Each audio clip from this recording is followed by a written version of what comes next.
కాకినాడ శ్రీ బాల త్రిపుర సుందరి సేవా సమితి ఆధ్వర్యంలో శ్రీ బాల త్రిపుర సుందరి అమ్మవారికి సారి సమర్పణ కార్యక్రమం ఘనంగా జరిగింది.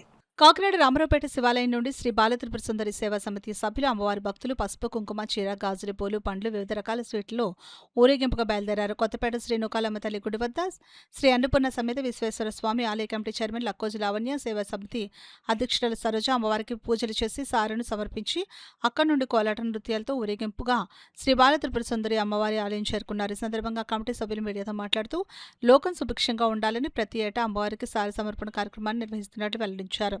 ఈ కార్యక్రమంలో ఆలయ కమిటీ చైర్మన్ గ్రంథి బాబుజీ, ఆలయ ఎగ్జిక్యూటివ్ ఆఫీసర్ వీర్రాజ్ చౌదరి, ఆలయ అర్చకులు విజయ్ శర్మ, డాక్టర్ బుద్ధ, శ్రీలతారెడ్డి, శిరీషారెడ్డి, ప్రసాద్, రమణ, శివ, రాణి, శ్రీలక్ష్మి, విజయ పెద్ద సంఖ్యలో భక్తులు మహిళలు పాల్గొన్నారు. మన శివాలయం రామారావుపేట శివాలయం నుంచి మన బాల త్రిపుర సుందరి దేవికి సారి తీసుకెళ్తున్నాం.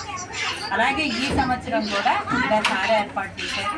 అలాగే మన నూకాలమ్మ శివాలయం యొక్క కార్యనిర్వాహక వర్గం ధర్మకర్తల మండలి, అలాగే వీరు దీపిక గారి ఆధ్వర్యంలో ఈ కార్యక్రమాలన్నీ భక్తుల సహకారంతో ఈ కార్యక్రమాలన్నీ జరుగుతున్నాయి.